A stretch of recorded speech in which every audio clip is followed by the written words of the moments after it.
his life's work was not to champion those with wealth or power or connections.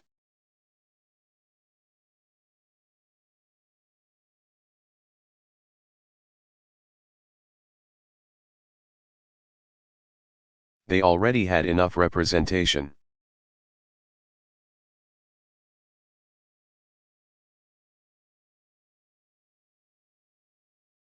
It was to give voice to the people who wrote and called him from every state.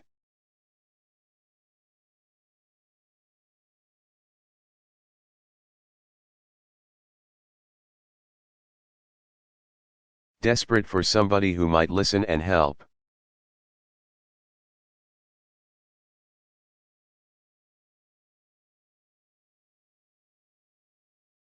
It was about what he could do for others.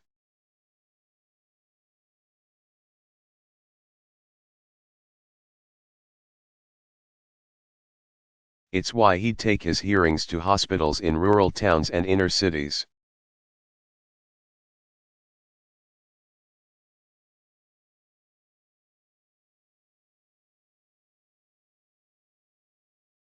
And push people out of their comfort zones, including his colleagues.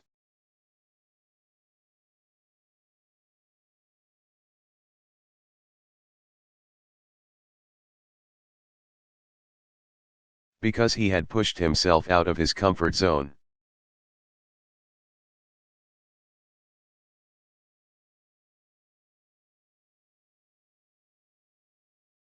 And he tried to instill in his colleagues that same sense of empathy.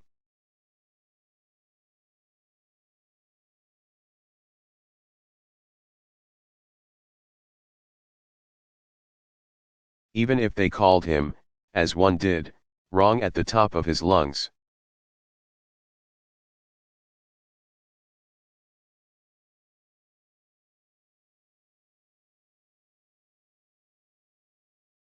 Even if they might disagree with him 99% of the time.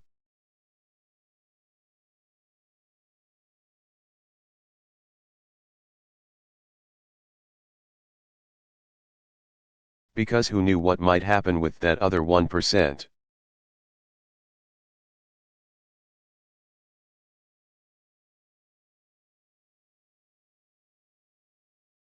Orrin Hatch was sent to Washington in part because he promised to fight Ted Kennedy.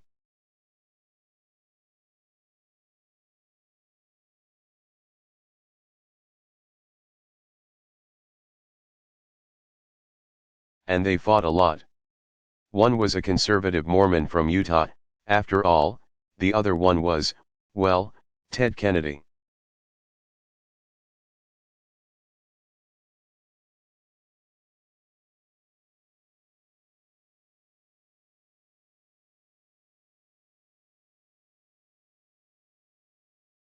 But once they got to know one another, they discovered certain things in common: a devout faith.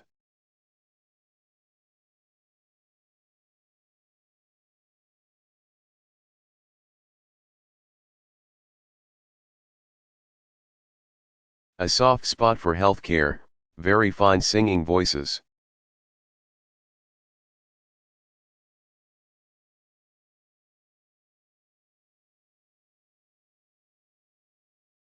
In 1986, when Republicans controlled the Senate, Orrin held the first hearing on the AIDS epidemic.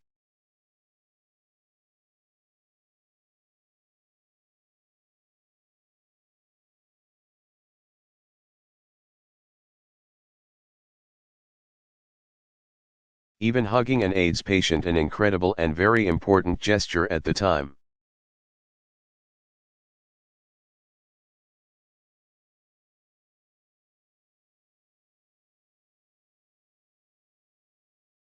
The next year, Ted took over the committee, and continued what Orrin started.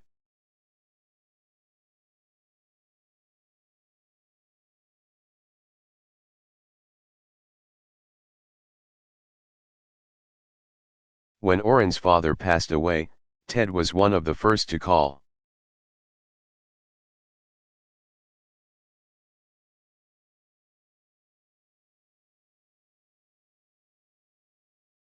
It was over dinner at Ted's house one night that they decided to try.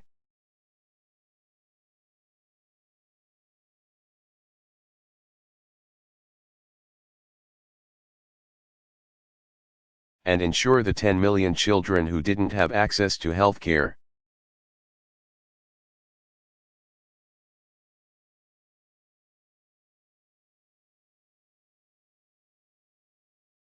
As that debate hit roadblocks in Congress, as apparently debates over health care tend to do.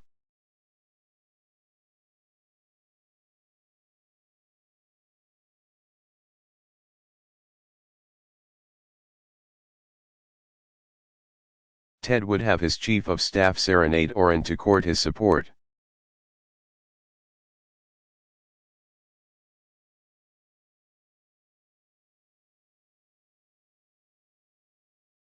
When hearings didn't go Ted's way, he might puff on a cigar to annoy Orrin, who disdains smoking.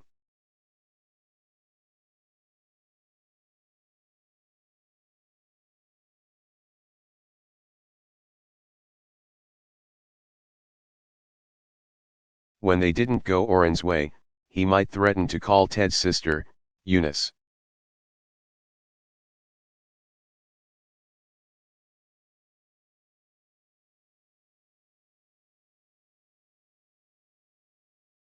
And when it came time to find a way to pay for the children's health insurance program that they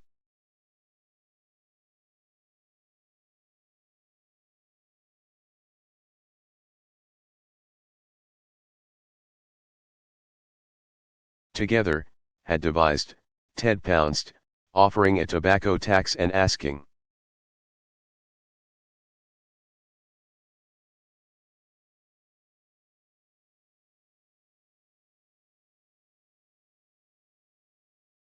Are you for Joe Camel and the Marlboro Man, or millions of children who lack adequate health care?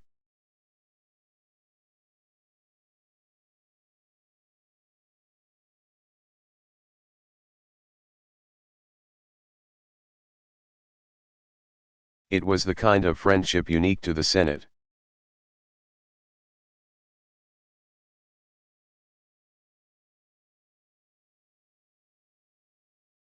Calling to mind what John Calhoun once said of Henry Clay, "I don't like Clay."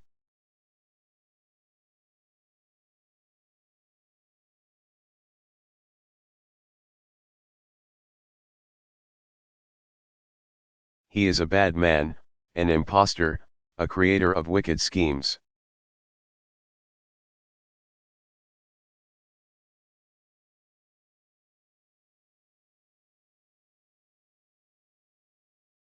I wouldn't speak to him, but, by God, I love him.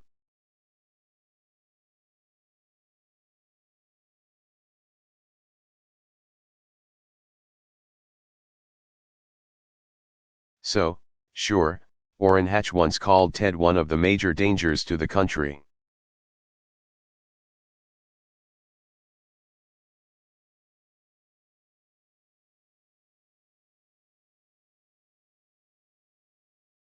But he also stood up at a gathering in Ted's last months.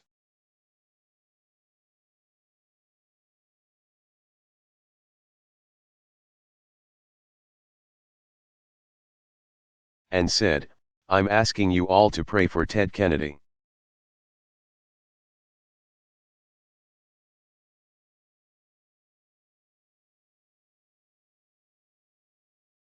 The point is, we can fight on almost everything.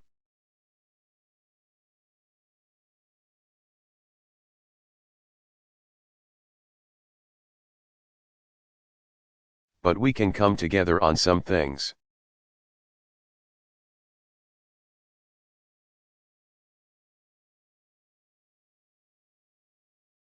And those some things can mean everything to a whole lot of people.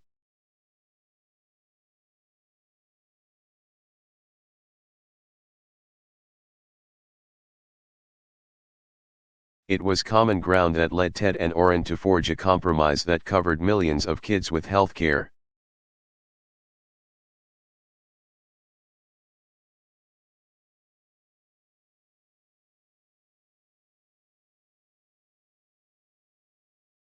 It was common ground, rooted in the plight of loved ones, that led Ted and Chuck Grassley to cover kids with disabilities.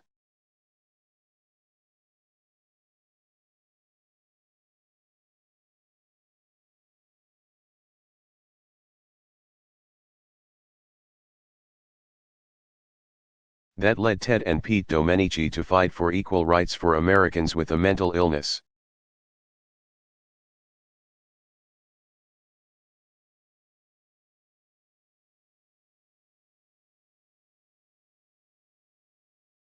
Common ground, not rooted in abstractions or stubborn, rigid ideologies, but shared experience.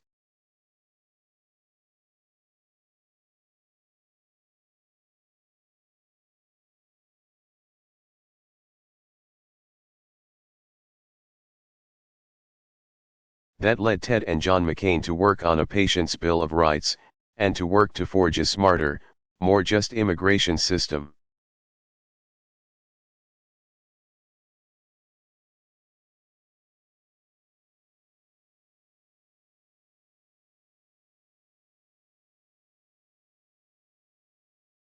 A common desire to fix what's broken.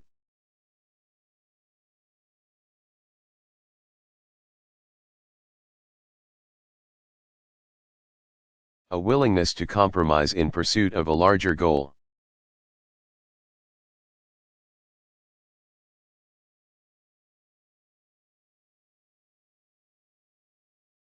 A personal relationship that lets you fight like heck on one issue.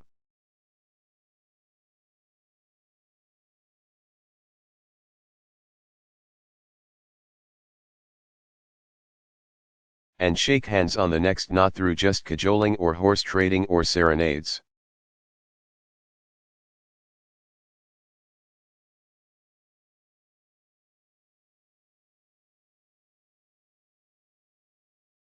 But through Ted's brand of friendship and kindness and humor and grace.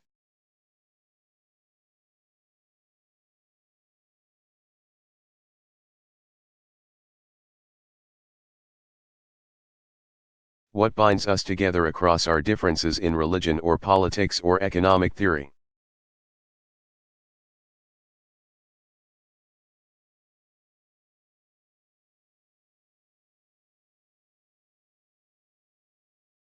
Ted wrote in his memoirs, "Is all we share as human beings the wonder that we experience when we look at the night sky?"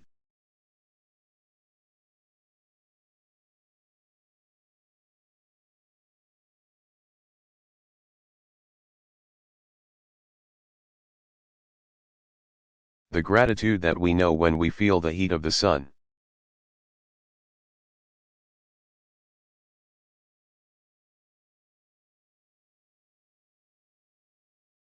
The sense of humor in the face of the unbearable, and the persistence of suffering.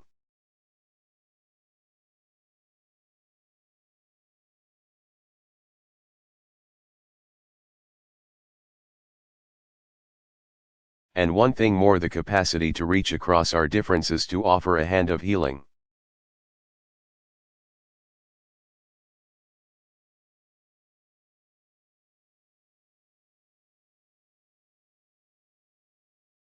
For all the challenges of a changing world, for all the imperfections of our democracy.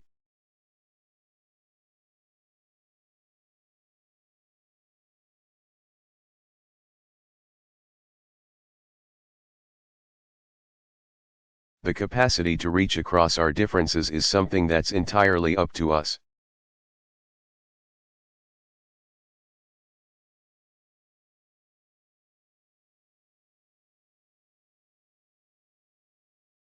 May we all, in our own lives, set an example for the kids who enter these doors.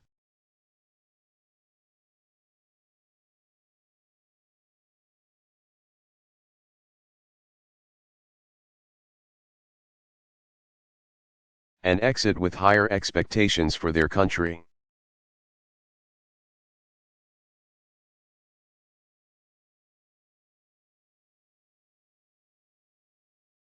May we all remember the times this American family has challenged us to ask what we can do.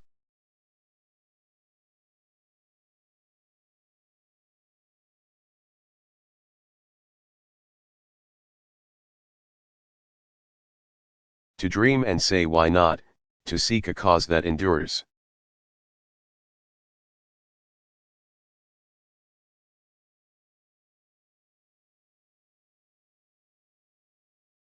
And sail against the wind in its pursuit, and live our lives with that heightened sense of purpose.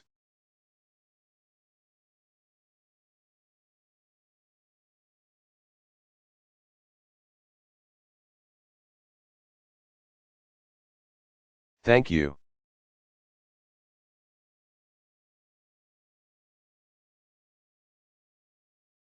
May God bless you. May He continue to bless this country we love.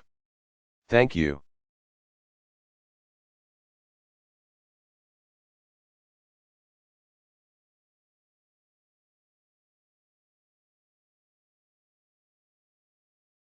Barack Obama.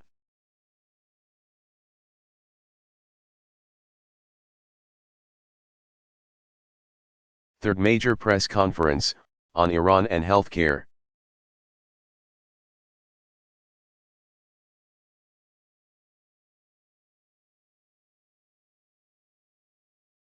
Delivered June 23, 2009.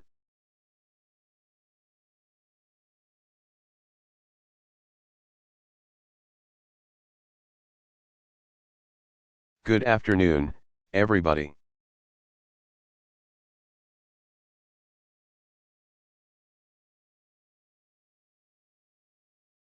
Today, I want to start by addressing 3 issues, and then I'll take your questions.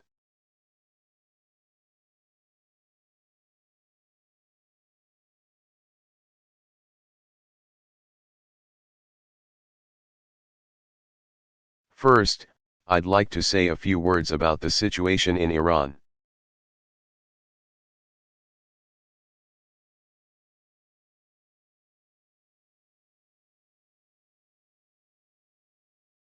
The United States and the international community have been appalled and outraged by the threats.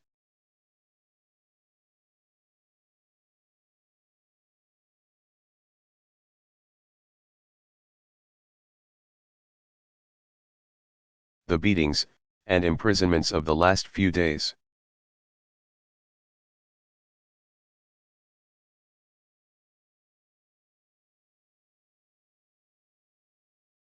I strongly condemn these unjust actions.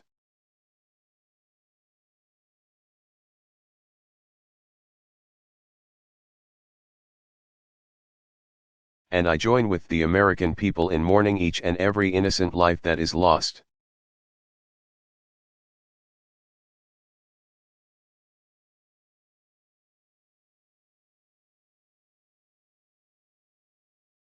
I've made it clear that the United States respects the sovereignty of the Islamic Republic of Iran.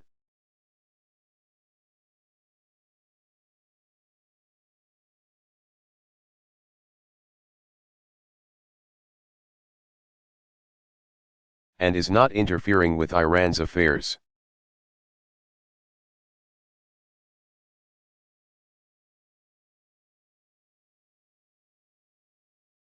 But we must also bear witness to the courage and the dignity of the Iranian people.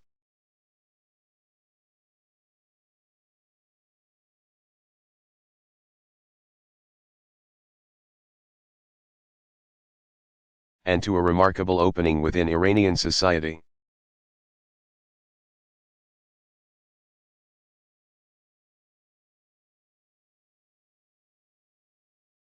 And we deplore the violence against innocent civilians anywhere that it takes place.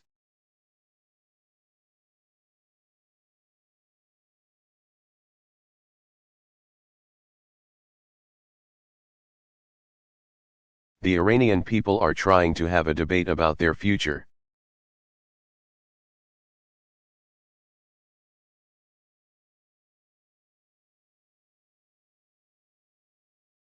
Some in Iran, some in the Iranian government, in particular.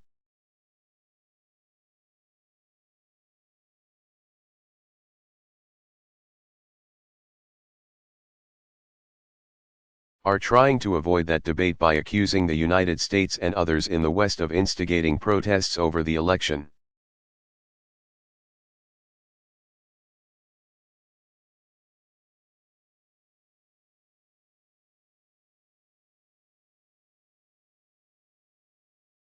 These accusations are patently false.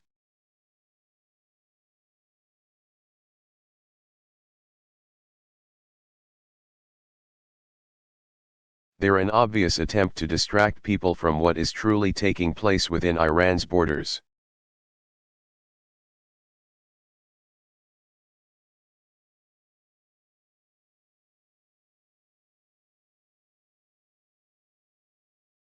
This tired strategy of using old tensions to scapegoat other countries won't work anymore in Iran.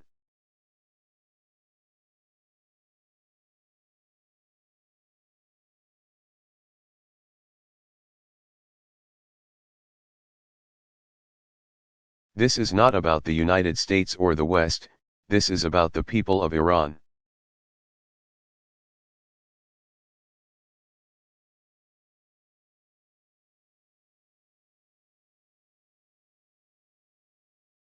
And the future that they and only they will choose.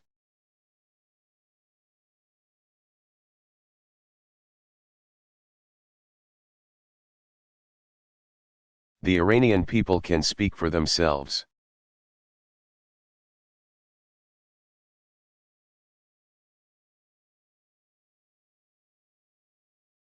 That's precisely what's happened in the last few days.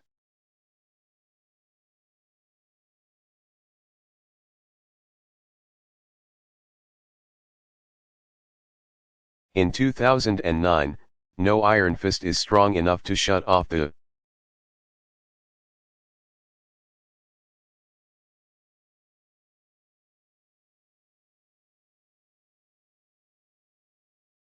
world from bearing witness to peaceful protests of justice.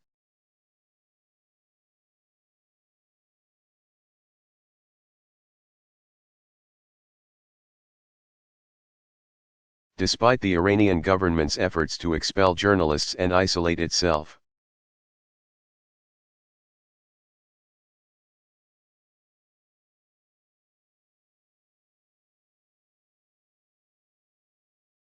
Powerful images and poignant words have made their way to us through cell phones and computers.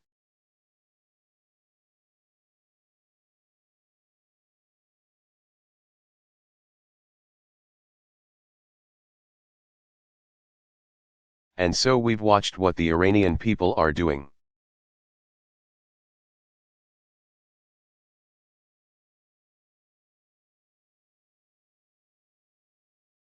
This is what we've witnessed.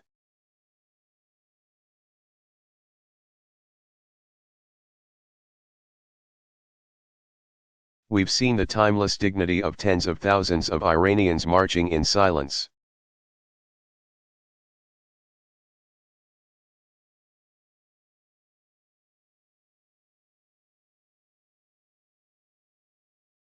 We've seen people of all ages risk everything to insist that their votes are counted and that their voices are heard. Above all,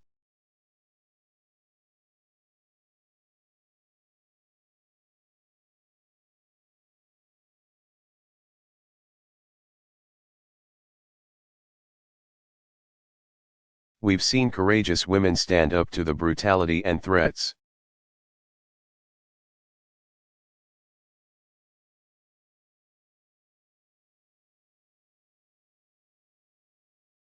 And we've experienced the searing image of a woman bleeding to death on the streets.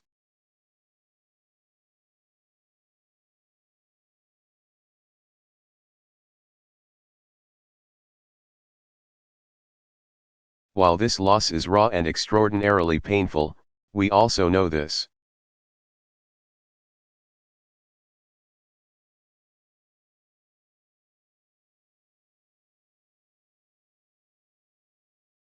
Those who stand up for justice are always on the right side of history.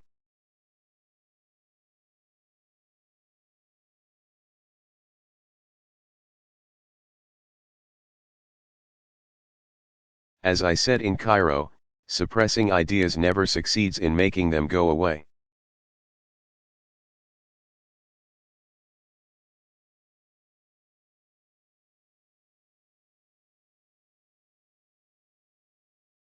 The Iranian people have a universal right to assembly and free speech.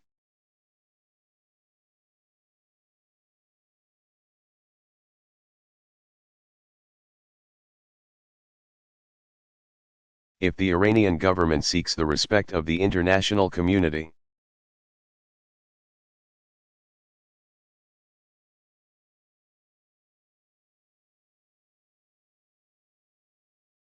It must respect those rights and heed the will of its own people.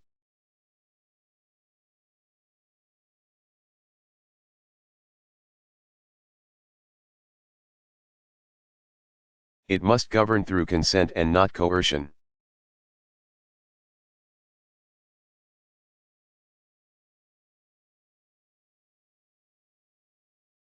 That's what Iran's own people are calling for.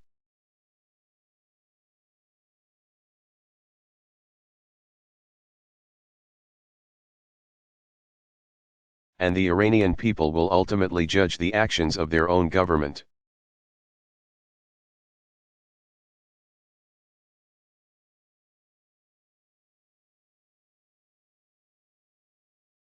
Now, the second issue I want to address is our ongoing effort to build a clean energy economy.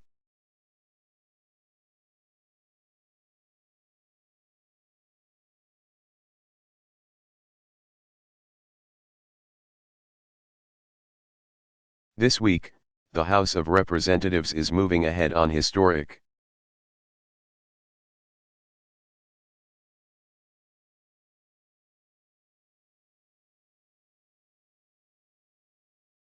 legislation that will transform the way we produce and use energy in America.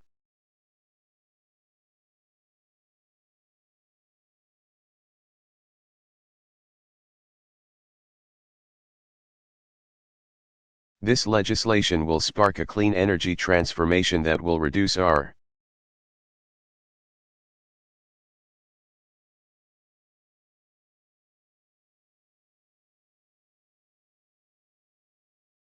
dependence on foreign oil and confront the carbon pollution that threatens our planet.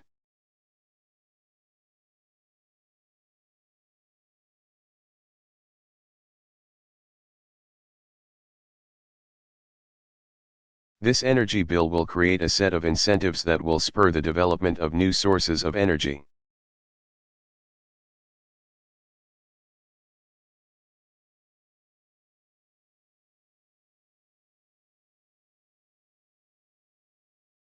Including wind, solar, and geothermal power.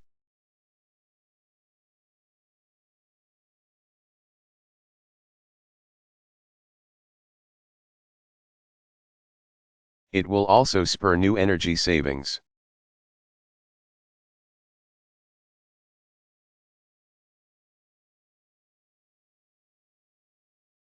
Like efficient windows and other materials that reduce heating costs in the winter and cooling costs in the summer.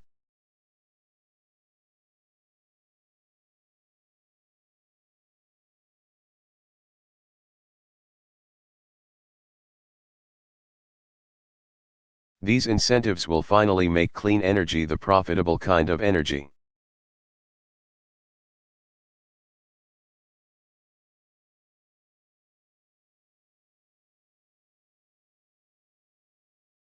And that will lead to the development of new technologies that lead to new industries.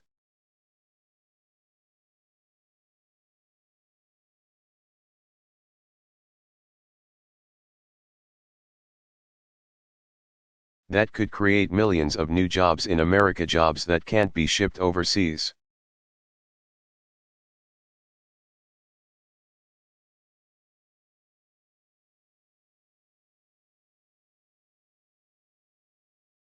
At a time of great fiscal challenges, this legislation is paid for by the polluters who currently emit.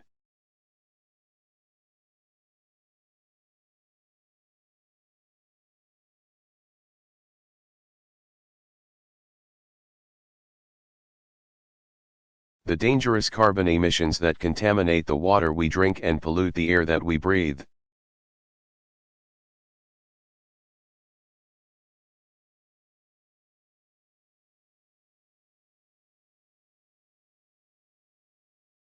It also provides assistance to businesses and communities as